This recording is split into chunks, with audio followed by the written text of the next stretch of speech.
Pemirsa, seperti yang sudah sempat saya sampaikan tadi, kita akan mengajak berbincang aktivis bela Palestina yaitu Mas Muhammad Hussein untuk bisa memberikan pandangannya serangan Zionis Israel yang kembali terjadi, yang kembali membuat kita miris dan juga mengutuk aksi ataupun juga serangan agresi mereka. Mas Muhammad Hussein sudah terhubung dengan kita. Assalamualaikum warahmatullahi wabarakatuh. Mas Hussein.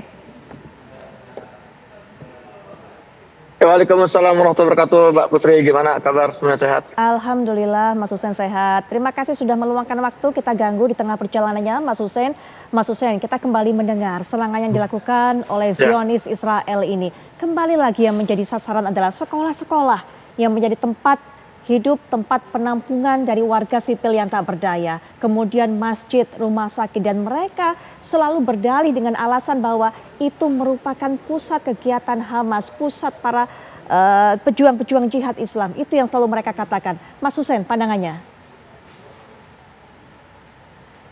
Ya, semakin Israel ini kalap menyerang warga sipil, semakin mereka sedang menunjukkan bagaimana mereka ini frustasi dan depresi karena mereka tidak mampu menaklukkan para pejuang-pejuang Gaza dengan berbagai cara, dengan berbagai bantuan amunisi yang sudah diberikan oleh Amerika, kemudian juga support bahkan militernya juga dikirim dari luar. Mereka tidak mampu, bahkan mereka setiap hari terus mengalami berbagai kerugian baik material maupun nyawa. Kita setiap hari diperlihatkan mendapatkan video-video dari para pejuang yang mendokumentasikan bagaimana pergerakan mereka, perlawanan mereka setiap hari menghancurkan tenteng baja Zionis karena kelemahan dari sisi militer dan intelijen. Akhirnya mereka hanya bisa mentarget warga sipil untuk melampiaskan kegagalan mereka, dan ini diakui langsung oleh beberapa perwira Israel yang kembali dari pertempuran yang kemarin dirilis oleh Yediot Ahronot. Saya membaca Yediot Ahronot ini adalah satu media terbesar di Israel yang kemarin mereka mengungkapkan satu perbincangan antara perwira tinggi Israel yang keluar dari Gaza, yang selamat dari Gaza, menceritakan bahwa kami sangat jauh dari kemenangan setiap kali kami masuk ke satu wilayah perkotaan atau wilayah pemukiman, pasukan kami habisi, kemudian juga tidak ada tanda-tanda mereka melemah dan sebagainya. Namun seperti yang sudah lagi-lagi untuk menutupi kegagalan militer Israel, mereka akhirnya mentarget warga yang sayang sekali kali ini yang ditarget adalah kaum sipil yang berada di dalam masjid di sebuah madrasah bernama Madrasah At-Tabi'in, dan mengakibatkan 100 lebih yang terbunuh. Dan lagi-lagi dengan entengnya Israel, dengan enteng sekali mereka mengklaim bahwa kami mentarget para pejuang yang bersembunyi di sana. Yang ini berkali-kali disampaikan, namun hasil investigasi lokal mengatakan tidak ada sama sekali keberadaan para pejuang di tengah-tengah korban tersebut. Bukan hanya di sekolah, bahkan rumah sakit Indonesia yang sempat dikuasai oleh Israel dengan alasan di situ ada markas Hamas atau ada markas para pejuang. Setelah dikuasai berhari-hari, mereka keluar dari rumah sakit Indonesia tanpa menemukan satu bukti apapun. Dan dengan tanpa bersalah mereka melupakan bahwa mereka pernah mengklaim dan menuduh bahwa di situ adalah markas para pejuang Gaza.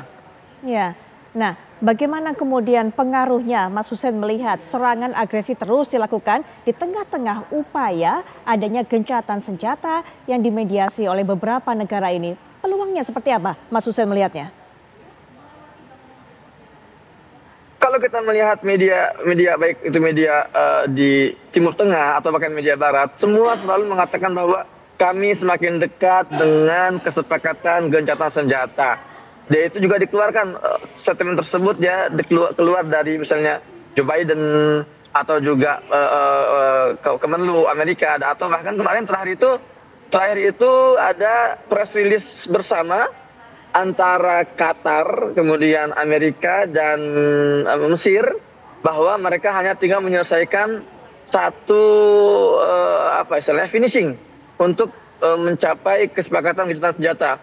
Namun di sisi lain mereka selalu terbentur oleh sikap Netanyahu yang terus dikompor-kompori oleh dua menteri ekstremis mereka yaitu Smotrich dan satu lagi Ben Gvir yang akhirnya selalu menggagalkan usaha kejahatan-kejahatan tersebut.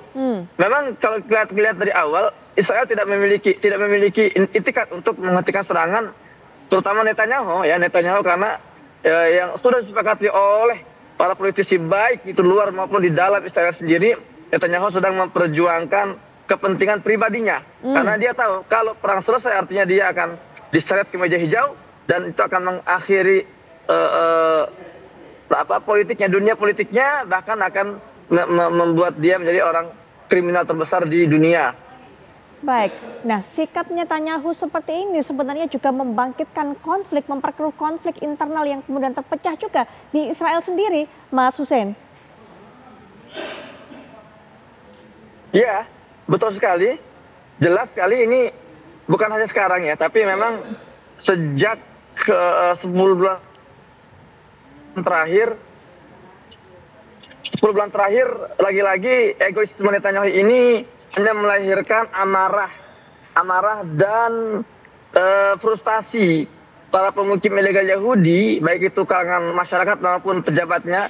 Dan perlu diketahui sampai detik ini, sampai hari ini, setiap malam itu ribuan bahkan puluhan ribu pemukim ilegal Israel terus melakukan demo di jalan-jalan di Tel Aviv, kemudian di depan kediaman Netanyahu untuk meminta agar pemerintah Netanyahu ini segera ditumbangkan karena dianggap membahayakan